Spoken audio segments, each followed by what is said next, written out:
है मुंबई मसाला पाव। जी हाँ, इस वीडियो की खास बात ये है कि ये मैंने डिट्टो मार्केट स्टाइल से कॉपी करके उनसे सीख कर बनाया और अब आप घर बैठे बिल्कुल मार्केट और रेस्टोरेंट वाले मसाला पाव घर में बना सकते हैं आसानी से। इसके लिए आपको लेना है एक पैन, उसमें 2 बड़े चम्मच आपको ऑयल डालना है।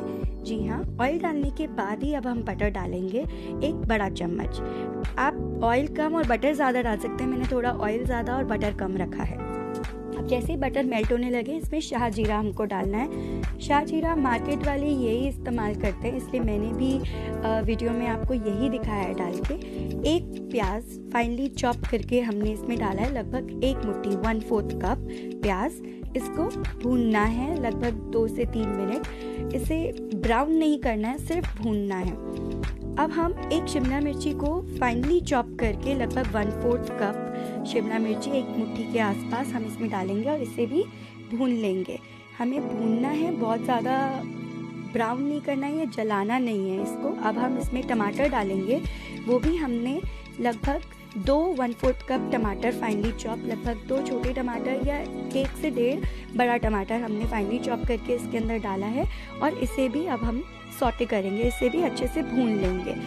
अब मसाले जो हैं आपको बहुत ज़्यादा इसलिए नहीं भूनने हैं क्योंकि ये रेसिपी आगे जैसे जैसे चलती जाएगी ये अपने आप पकते जाएंगे। ये है जिंजर गार्लिक का गरम मसाला पेस्ट, जो कि जिंजर और गार्लिक को पानी में उबाल के गरम मसाला डाल के मैंने पीस लिया था और ये आप स्टोर करके रख सकते हैं काफ़ी दिन फ्रिज के अंदर। ये है रेड चिली पेस्ट, जो कश्मीरी लाल मिर्ची को या तो रात को भिगो दो या डायरेक्ट उबाल के 5 से 10 मिनट उबाल के आप इसका पेस्ट बना लीजिए। इसमें कुछ ऐड करने की ज़रूरत नहीं है और ये आप इसमें डालिए 2 बड़े चम्मच, इससे बहुत अच्छा रंग आता है और ये भी आप फ्रिज में स्टोर करके रख सकते हैं। ये पाव भाजी में या तवा पुलाव में किसी भी रेसिपी जिसमें रंग चाहिए होता है लाल रंग, वो यही इस्तेमाल करते हैं मार्केट वाले, कश्मीरी लाल मिर्ची का पेस्ट।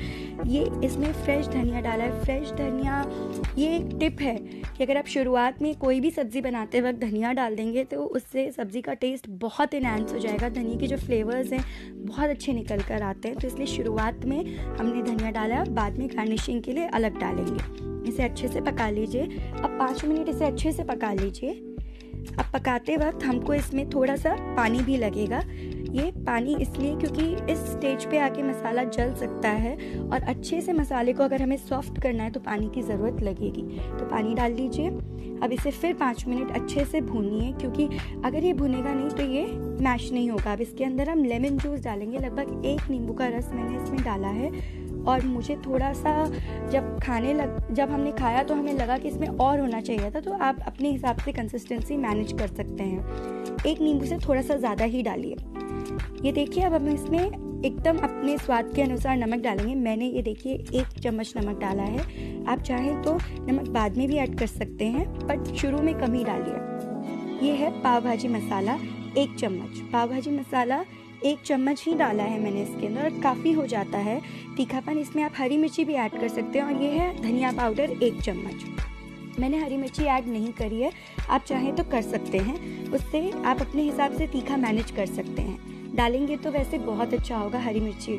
और अदरक का पेस्ट तो हमने डाला ही था। ये बटर हमने डाला है, मैंने ऑयल डाला है, ऑलिव ऑयल। आप चाहें तो बटर डालिए क्योंकि बटर से बहुत अच्छा फ्लेवर आता है। और अगर आप बटर डाल रहे हो तो नमक कम ही रखिए क्योंकि बटर में भी नमक होता है। अगर आप नमक ज़्यादा डाल देंगे तो बटर और नमक दोनों मिलके बहुत ज़्यादा खारा हो जाएगा, इसलिए नमक कम डालिए अगर आप बटर डाल रहे हैं तो। मैंने ऑलिव ऑयल डाला है, ठीक है।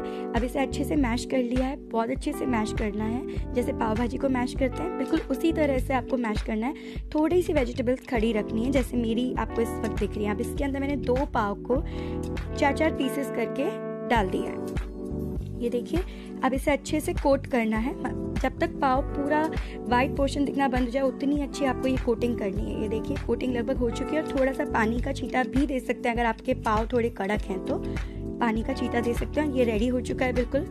ये देखिए, अब इसे प्लेट में निकाल लेंगे और सर्व करेंगे। सर्व करते वक्त इस पर बटर और नींबू और धनिया डाल के सर्व करिए और थोड़े से आप अदरक के लच्छे भी डाल सकते हैं। ये देखिए, बनके बहुत ही टेस्टी बना था और ये मैं आपको रेकमेंड करूँगी कि आप घर पे ये रेसिपी ज़रूर ट्राई करें। बहुत ही आसान है, बच्चों को सबको बहुत पसंद आएगी और आपकी बहुत तारीफ़ होगी अगर आप बनाएंगे तो। Thank you so much, bye bye.